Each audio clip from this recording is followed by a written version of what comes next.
Welcome mga papa. Ito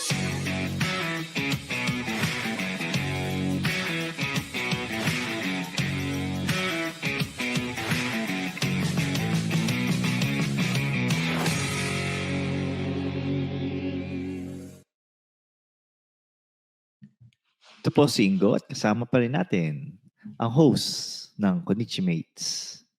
Walang iba Nawala kundi na sa Top 200 Podcast. Nawala na sa Top 200 Podcast. Walang iba kundi si Tristan Ting. Yan, welcome na naman sa isang episode ng Tatayhood Podcast. Ingo, sasabihin ko lang pala, nakinig ako ng episode ng Matching Chismisan, yung guest si Jeps Galion. Ang ganda ng episode naman? nila. Maganda yung episode maganda, nila. Napakaganda rin ng mga insights nito ni Jeps. Minessage ko nga si Jeps. Sabi ko, Jeps, ang ganda ng episode nyo. Kaya kamustahan ko na rin si Jeps. So, yun. Kinig din kayo niyan. Minimum wage, maximum rage. Tsaka follow ninyo si Jeps Galion sa Facebook dahil alam ko, nag-iipon ng followers yan sa Facebook eh. Lagpas 3,000 na yata eh. Ay, umabot na yata siya ng 3,000 plus na followers.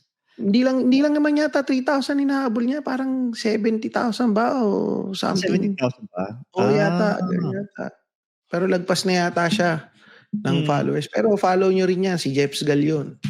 Sa hanapin natin, ilan na ba followers ni Jeps Galion? Hindi, tama, 3,000 nga yung kasi 2.9 followers na. Paabutin naman natin siyang 3,000 followers. Sarado niya na yan.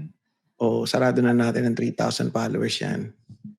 At dahil dyan, Tristan, balita ko may letter sender tayo. Actually, may letter sender tayo. Nagulat nga ako nagsumulat to. Pero tong letter sender na to, hindi basher Dumudulog sa Tatayhood. Dumudulog ang pa. Dumudulog siya. Feeling ko gusto niyang maghinga ng ng saloobin niya. Parang, pero ito ang hirap kasi nung sitwasyon nitong tao na to. Hindi, para maganda. Basahin na natin yung sulat. Kasi Diyan yung sasabihin ko kung gaano kahirap. Kasi ako mismo, hindi ko alam kung ano i-react ako dito nung binabasa ko yung sulat. Ano ba? Ano ipapayo natin dito? So ito, umpisa na natin. Dear Papa, ako po si Mariel. Di ko totoong pangalan. 32 years old. May asawa at 2 anak.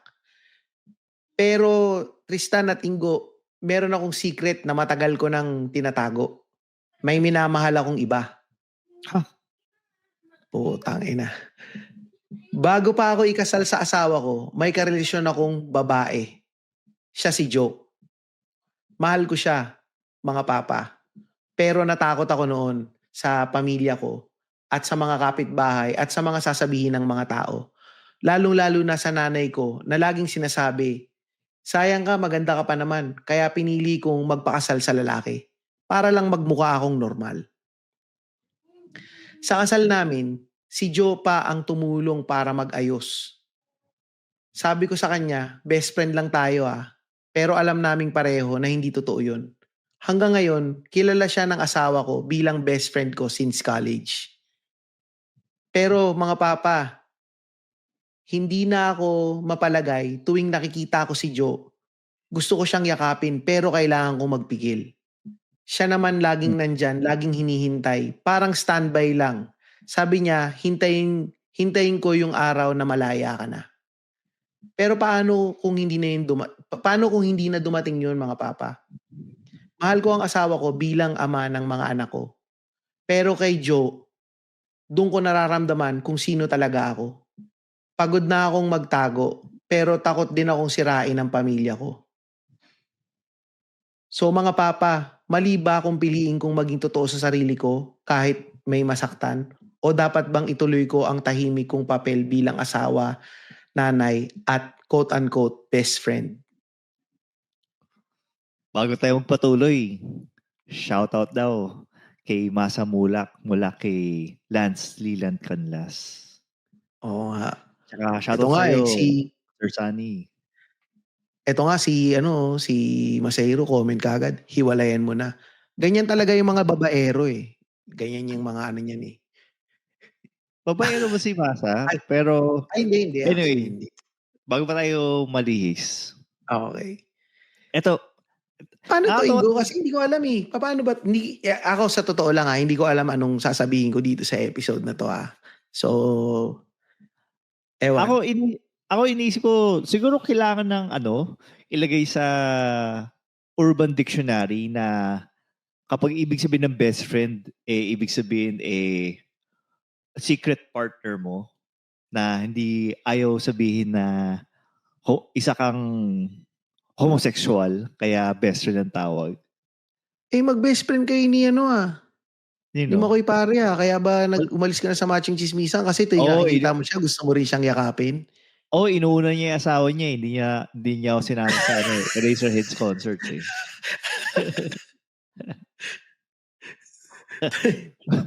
may sabihin sana ako pero wag na lang. Gago. Hindi, ito Mariela, ito seryoso na. Sana nakikinig tong si Mariel. Well, in-email naman niya sa atin. So paano ba to? Kasi yun nga, sabi niya best friend, pero kunyaring best friend lang pala. So, ang hirap kasi para kasing yung you're living a double life ang peg nito ni Mariel eh.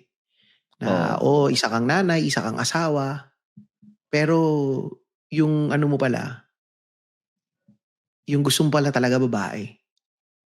Buti nga nakadalawang anak pa to eh, di ba? I mean, sorry Mariela, pero yun yung Pero yun nga, pero medyo ang weird lang doon. Kasi kung talagang wala lang. Kasi kung kunyari meron akong quote-unquote best friend, mag-iisang anak lang ako eh. The most eh. Parang lang to fit yung minimum requirement lang na nagkaanak kami.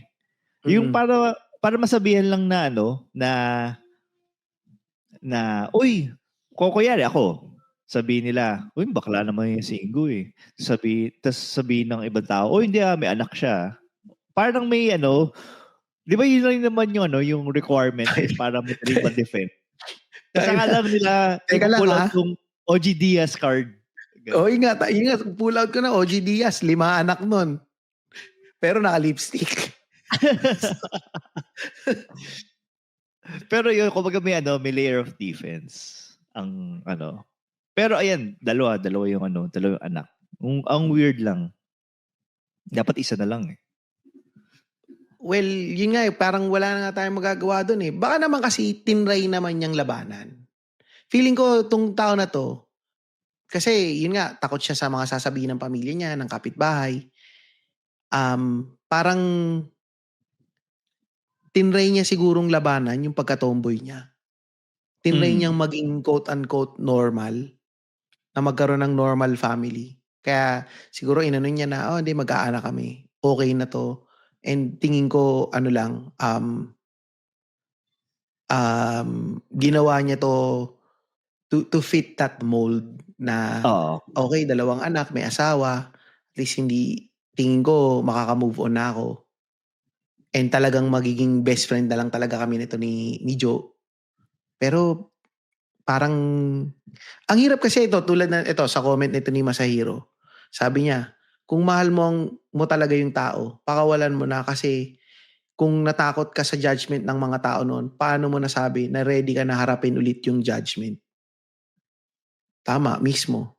Kasi, sabi mo, hindi nga, sorry Mariela kung nakikinig ka nito pero, yun nga, yung the fact nga na hindi mo na pangatawanan si Joe nung una pa lang eh. And mas matindi na yung judgment na, na haharapin mo ngayon eh. Kasi may asawa ka na, tapos may 2 ka pang anak. Parang, and ako, feeling ko mas naaawa ako kay Joe eh. Kasi, parang si Joe, nag-aantay lang. Kasi ito, based sa sulat eh. Ang sabi ni Joe, hihintayin ko yung araw na malaya ka na. Kailan? Parang wala namang planong kumalas si Parang walang plano na, based sa kasi parang ang gusto niya magmukha siyang normal eh. Parang wala namang planong harapin ni Mariel yung yung totoo niyang pagkatao eh. Pero ito iniisip ko kasi doon sa point ni Masa, doon sa sinabi mo din na ano magiging hesitation mo kaya ayaw mo mag-out? Dahil nga doon sa society, yung pressure sa society. Parang feeling ko hindi, sa panahon ngayon, hindi siya enough eh. Feeling ko may something yan eh. Feeling ko Chinese yan eh. Na i-disown ng family pag nag-out siya. Hindi niya kasi sinabi dito eh. O kung kung bakit siya. Kasi parang sa panahon ngayon, parang wala naman silang pakialam kung kung Tsaka kung ngayon nga, sa parang opinion ng ibang out tao. na out na yung mga tao eh. I mean, Oo. kumbaga, pag nag-out ka nga na LGBT, ka ngayon, parang ang mo ngayon, matapang ka eh. And parang, siya, celebrated eh. Yun hindi ko Oo. magets. Isa Kung bang bakit naisip? celebrated? Ano? Hindi, gago tayo. Akala ko, di mo magets na celebrated. Siguro ang isa ko pang naisip din dito, baka mismong si Mariel, hindi niya tanggap yung sarili niya bilang part ng LGBT. Kasi kung tanggap mo yung sarili mo, wala ka namang magiging hesitation sa mga sasabihin ng ibang tao. Oo. And you're not even gonna try to even fit into that mold na sinasabi nga ng society. Kasi ako mismo, tanggap ko yung sarili ko. Alam ko kung sino ako. So, wala akong pakialam. Parang ganun yung niya eh. Ganun yung, sa tingin ko lang Pero baka kasi siya mismo, meron siyang social bias. Pagdating din sa mga members ng LGBT. Na parang, baka siya rin mismo, hindi pa niya naiisip na ganun na siyang katanggap nowadays. So, yun. Ako naman, pagdating naman sa yun nga, yung sa nape-pressure, ang iniisip ko naman dyan is, finorce ba kayo magpakasal? Bakit ka nape-pressure? Wala ka bang say dito sa marriage? May nakatutok ba sa yung barel or something? Parang, although, dito sabi daw nung nanay, lagi daw sinasabi ng nanay niya, sayang ka, maganda ka pa naman. Feeling ko, either Chinese or matanda na to si Mariel. Kasi, yung Hindi, mga... 32 eh. 32? Hindi. Chinese yan. Pero ayun. 32 years old. So, dalawa na yung anak nito, ang aga nitong nag-asawa. Oo. Or Arabo ba? Sorry. Muslim ba siya? Muslim? Pero ayun, siguro pagdating sa sa pagiging parent, do sa parenting angle, parang ang hirap yun eh. Ang hirap nun kasi may mga nakilala akong mga bakla na out na out sila pag wala sila sa bahay. Pero pag punta na sa bahay, sobrang lalaking-lalaki sila, na to the point na nag-build ng frustration sa kanila. May kakilala, totoo to. May kakilala ako na dalawang bakla. Yung isang bakla, bakla naman talaga sila eh. Inis ko tuloy kung kailangan ko bang gawing politically correct. Ayun, sabi ni Masa, baka lumaki sa Catholic-centric family. Oh, kasi ayaw ni Jesus sa mga bakla eh. So, anyway.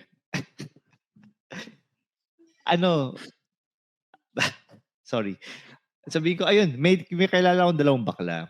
So, ang kausap ko sila, tinanong ko yung isang bakla, si bakla A. Sabi natin, tago na lang natin sa pangalan na Dennis. Tinanong ko si Dennis, oy Dennis, yung ano ba, yung relasyon niyo ba ni Jomel, alam sa bahay niyo. Tapos nag-react si Jomel, yung boyfriend niya, na, ay nako Ingo, hindi nga eh.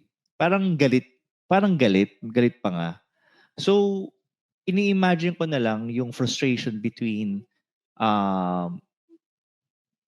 Joe and ni Mariel with each other na parang may pa rin tiyatago, tagal-tagal mo na. Tapos ano na lang sabihin mo sa mga anak mo dahil nga pag na-frustrate ka ba mamaya mabuntungan niya yung mga anak niya. Yun lang naman yung naiisip ko pagdating sa pag-parenting. Baka maapektuhan yung pag-parenting niya. Ito Ingo, kasi naisip ko dito. Kasi sabi niya, ano ba yung pipiliin ko? Maging totoo sa sarili ko kahit may masaktan? O dapat ba tuloy ko na lang yung tahimik kong papel bilang asawa, nanay, at best friend? Yung dulo ha. Yeah. Kasi feeling ko medyo Ingo parang sa'yo. Pinili mo yung sarili mo nung naghiwalay kayo ng misis mo. Oo. Akala ko ano yung... Hindi ko naman pinili na mag-out. Din ako eh. Hindi kasi di ba, nung naghiwalay kayo, napag-usapan natin to sa isang episode na sabi ko nga, nung nag-usap tayo before kayo maghiwalay, parang ang tinatanong ko sa iyo, di ba, paano si Sven? Di ba pag naghiwalay kayo, parang mas grabe yung dadanasin ng bata kasi ganito. Pero nga, at that point, naging decided ka na pinili mo yung sarili mo, pinili mo yung sarili mong mental health. Hindi kaya pwedeng ganun din yung gawin ni Mariel. Pero yun nga, kailangan niyang harapin na may masasaktan. Kumbaga sa ingrown, para tong ingrown, lagi kong sasabihin tong example na ingrown. Yung ingrown, nandun lang yun, masakit lang siya hanggat hindi niya binubunot. Oo. Pero walang nare-resolve ba? 'Di ba? Nandun lang siya, hindi nare-resolve, hindi niya binubunot. Hindi niya binubunot yung kukong nakabaon or pinuputol yung kukong nakabaon. Na parang it feels like normal pero it hurts. Pero aabot sa point na kailangan at some point bubunutin mo yung ingrown na sobrang sakit. Pagbunot mo, sobrang sakit. And then pag nabunot mo na yun, gagaling na yung sugat. Lang, sorry. Bago ako mag-react sa sinabi mo na ingrown reference na naman. Sabi ni Lance Leland Canlas na magiging Patreon na. Maraming salamat, Lance. Obviously, Masa. Sana magka-GF na si Masa. Guys, Lance, kung titignan mo, kung ididilat mo mga mata mo,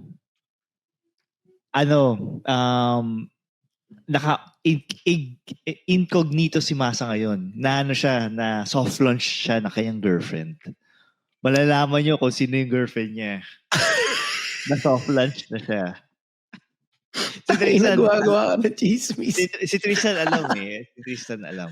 Gago. I-check nyo yung mga pictures. May na soft launch na si Masa. Pero going doon sa sinabi ni Tristan, ayun nga, nag-agree naman ako na doon sa analogy ni Tristan na ingrown.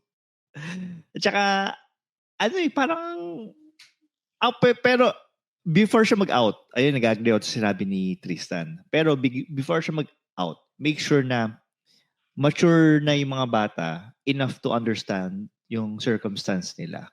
And kumuha na siya ng family lawyer dahil hindi ko sure kung pwedeng ipawalang bisa yung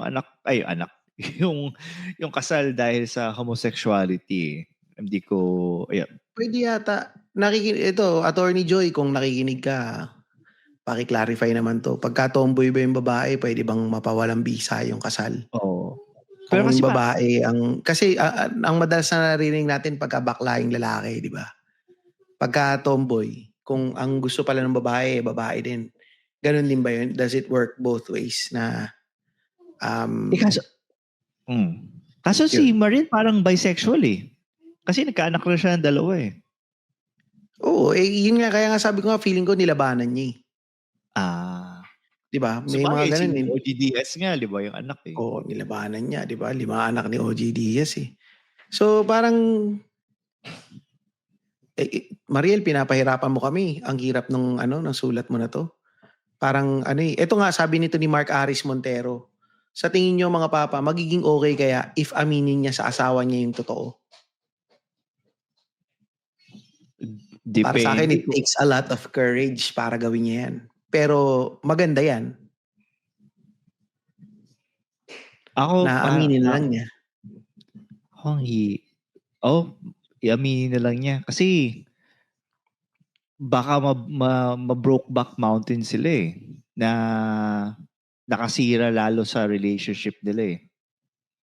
O kasi Though, parang ewan ko. Paano ba? Go, sorry. Pero feeling ko hindi ko naman sure kung magkagalit ba. Ako, kunyari, sorry, nagbabakal ako. Kasi hindi ko kasi ma-wrap around yung sitwasyon na yan pag nangyari sa akin eh. Na parang, kung ako yung nasa pwesto nung lalaki or yung husband ni Mariel, magagalit ba ako pag nagtapat sa akin yung aking asawa na isa siyang homosexual? Ako feeling ko hindi. Parang bibiruin ko pa nga siya na sige nga, pati ang girlfriend mo. Siguro mababadtrip ako kung butch lesbian yung girlfriend ng wife ko or ex-wife ko. Hindi dahil sa na ayaw ko sa butch lesbian. It's more of yung aesthetics lang na parang sige, sabihin, ayaw ko yung butch lesbians in a sense na mataba sila, na nakamiyo, na mukha sila ng lalaki, yun. Pero in terms of tropa-tropa, may mga tropa ako butch lesbian eh. Tropa natin yan. Tayo na linggo. Hindi ko alam kung i-edit out ba natin yung sinabi mo. Hindi. Harmless naman yun eh. Wala masama sa magiging butch lesbian kung preference ko lang na kung may magka-girlfriend yung ex-wife ko, sana naman yung hindi butch lesbian. Yan. Ego talking. Totoo yan. Ikaw, Tristan. Ang iniisip ko. Sige, sorry.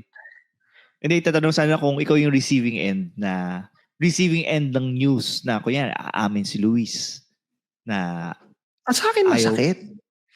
Masakit. Siyempre masakit yun na parang ang mararamdaman mo nun, puta, pinagpalit ako sa babae.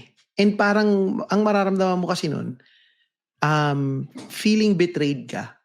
Regardless kung babae o lalaki yung gusto nung asawa mo eh. Mararamdaman mo nun, betrayed. Na parang sana nung una pa lang sinabi mo na. Sana hindi na natin tinuloy yung pagpapakasal natin. Sana hindi na tayo nag-anak.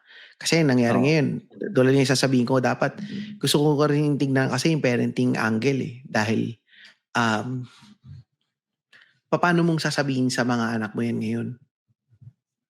Ito si Mariel. Kunyari, sabihin natin na pinili niya na tanggapin yung totoo niyang sarili. Yung totoo niyang sexuality. Paano niyang i-explain yun sa mga anak niya na naghiwalay kami ng papa mo kasi ang gusto ko kasi babae. Not that there's something wrong with it.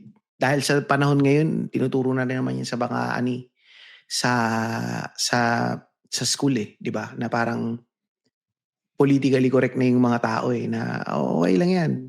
Same-sex couple, pero syempre yung mga bata, mahal nila yung tatay nila. Tapos magkakaroon sila dalawang mami na. Parang magulo siya. Definitely. Kung yung heterosexual relationship tinatimingan kung kailan ipapakilala yung bagong partner sa mga anak or kung paano sasabihin sa mga anak na maghiwalay na sila ng kanilang daddy or mommy, mas parang exponentially confusing pag homosexual. Oo. Kasi, for example, yung pagkasabi mo kanina, Tristan, na maghiwalay na kami ni daddy mo kasi gusto ko babae. Parang mas ma-confuse sila doon na parang siguro sa totoong buhay sabihin na maghiwalay na kami ng daddy mo kasi sasama na ako kay Tita Jo mo. Kay Tita Jo. Oo. Oo. Na parang, ha? Parang yun. Puro ha sila ng mga 5 minutes. Pero kasi na ang ano kasi maghiwalay. nito minsan hindi naman sinasabi sa mga bata yung ganun na kasi maghiwalay na kami kasi babae gusto ko. Baka yun lang yung interpretation ko na kung paano yung sasabihin sa mga anak niya. Pero at some point, kailangan mo ring sabihin sa mga anak mo kung ba't kayo naghiwalay. Or, Oo. I mean, sa mga nakikinig, i-comment nyo na rin siguro paano ba yun? Kung kayo yung nandun sa kalagayan nito ni Mariel. Maganda sana kung merong marriage counselor dito, no? Na hindi Oo. na hindi tied up sa isang religion, Kasi may mga marriage counselor na let's say born again, yung psychologist or psychiatrist na marriage counselor. Psychiatrist. Ito, sabi ni Mark Aris Montero, sa tingin niyo mga papa, if inamin niya at nagpa-counseling sila, it will somehow help looking at the bright side. Yun nga, pwede rin kasi inamin niya, nagpa-counsel sila. Ito Mark, kasi tingin ko, depende kasi ito kung ano yung choice nito ni Mariel. Kung inamin niya na okay na in love ako dito kay Jo, na meron akong jowang babae and hindi ako makamove on pa rin sa kanya, pero I'm willing to patch things up with you, my husband. Definitely it might work kung makikipag-cooperate din si husband. Pero kung inamin lang ni Jo at sinabi lang ni Jo na hindi kasi hindi ko maramdaman yung kung sino talaga ako pagka ikaw yung kasama ko eh. Mas ramdam ko kung sino talaga ako pag kasama ko si Jo eh. So hindi siya makakatulong. Oo, pwede. Parang yung counseling is more of helping the guy understand kung what the hell is going on. Ganun. Tapos, isa din palang magandang template. Si Angelica King, tsaka si Andy Mead ba yun? Joey Mead. Joey Mead. Siyempre si Andy Mead. Anyway, si Joey Mead. Di ba ang ganda ng ang ganda ng kanilang marriage? Na talagang... Pero si Angie King kasi, hindi naman niya gusto hindi niya naman sexual preference lalaki.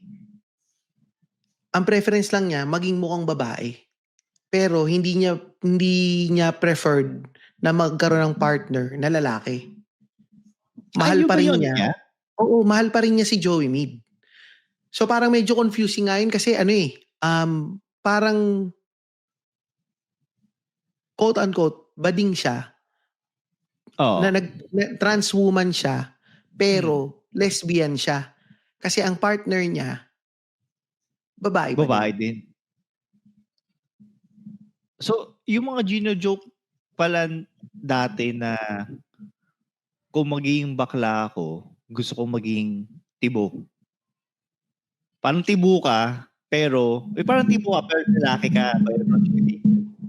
Tangin na. Parang ganon. Na, kunyari ako, may mga kilala akong tibo eh. Tapos malalandi sila eh. Kasi sabi ko, tangin na, tibo ka, tawag ko, tomboy na bakla.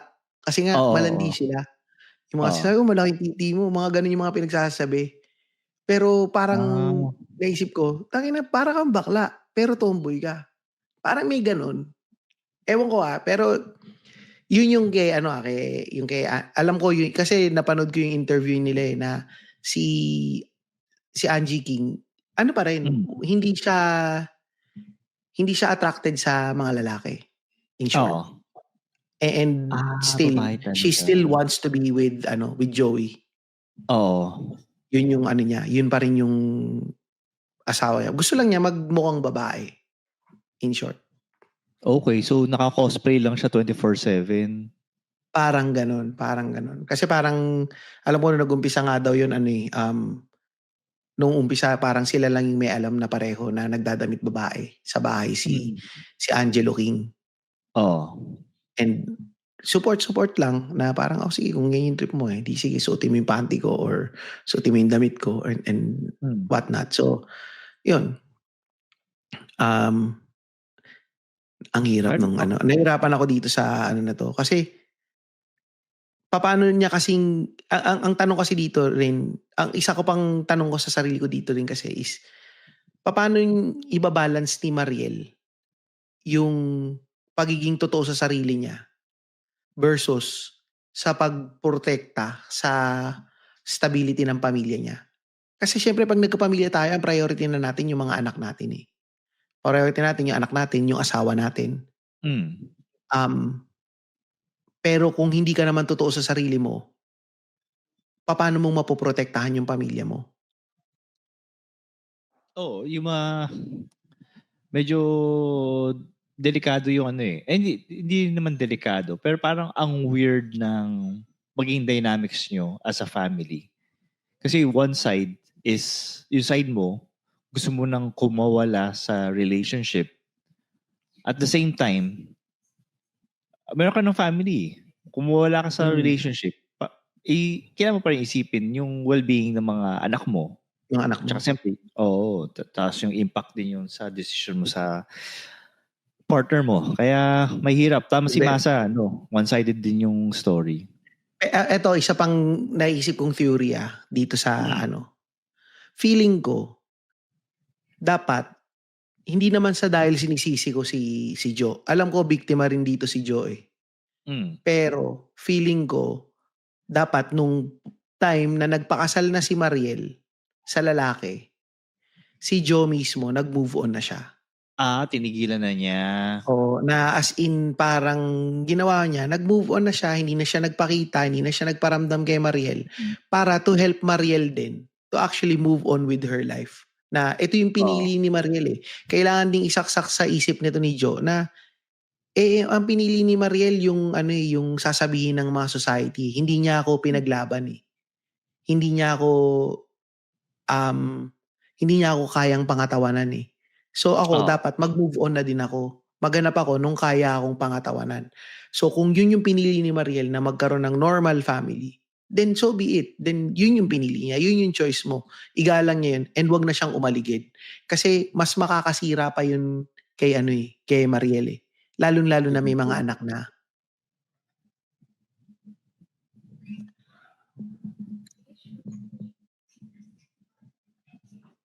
Ito, Ito maganda sabi to. ni Sa ay pang-side ng story dito, what if may relasyon pa sila ni Joe while nasa marriage si Mariel? Sorry, bago ako mag-react dyan. Sa mga nakakapanood ng Channel 7, may palabas doon tuwing hapon ng Sabado, 3:00 yata o 4:00. Ang title ay Karelasyon. Ano siya, para siyang soft porn na basta puro um, mga crimes of passion, kumbaga. Yung kapag nakita na nag-cheat, tapos bilang papatayin habang yun. So, balik tayo dito sa sinabi ni Masa. Kaya ako nasabi yung kasi relasyon yung karelasyon yung title. So, inisip ko dito na, pucha, parang parang double whammy to. Dahil nagsinungaling ka na sa sexuality mo, nagsinungaling ka at nag-cheat ka pa sa iyong husband. and So, bad. ako ano ko lang, kasi sabi ni Masahiro, what if may relasyon pa pala si Joe while married kay Mariel? Meron pa rin sila, mukhang ganun nga, eh, mukhang may relasyon pa rin sila, eh. Oo, parang gano'n na nga. Parang press release lang nila mag-best friend sila, Mm. pero may relasyon sila. Kumbaga mag-jowa pa rin sila. Pumapayag lang, kumbaga parang kabit si Joe. Parang ganun ang nangyari. Oo. Hirap yan, Mariel. Kasabi mo na Ang hirap. asawa mo. Oo, hirap. Pero eto siguro Ako, masasabi ko lang din dito, Mariel, siguro kung totoo ka sa, ito kasi Mariel, wala namang masama kung maging totoo ka sa sarili mo eh. Tsaka hindi ka naman masamang tao. Pero yun nga, kailangan mo lang namang maging maayos at mag-ingat dun sa sa proseso kung ano yung pipiliin mo. Kasi lalo na may mga batang involved. So yun yung na.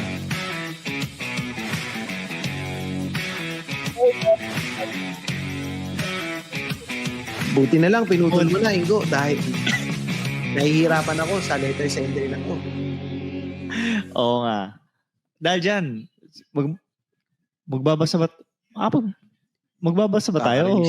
Pwede naman tayo magbasa ng mga comments. Kung gusto mong magbasa ng mga comments, babasahin ko na ba yung mga comments ng Konichi Mates? Kasi minsan kailangan nating i-overflow dito yung comments ng Konichi Mates. Napakadaming nagko-comment dun eh. Ay, buti pa. Tapos hindi naman nagpa-follow. Buti pa nagpa-follow. Madami Marami nagko-comment pero konti na nagpa-follow sa Konichi Mates. Next recording para ipunin muna natin yung kaka-release nating episode. Yung comments doon sa kaka-release nating episode. Oo nga. Yung gentle parenting, no? Oo. Kaya sa mga nag-join sa atin ngayong live recording, sila Mark Aris Montero, sila Masa Mulak, si Mark Llanera, si Sara Pascual. Sabi ni Sara kanina, ayain na lang daw mag-threesome. Kaso butch yata si Joe eh. Oo. Si Lance Dilanlas. Sino pa ba? At saka si Sunny. Si Sunny, yan. Sunny ang ating walang sawang sumusuporta. Na si Sunny. Boss Sunny. Ayan. Yun lang. Salamat mga papa. Salamat mga papa.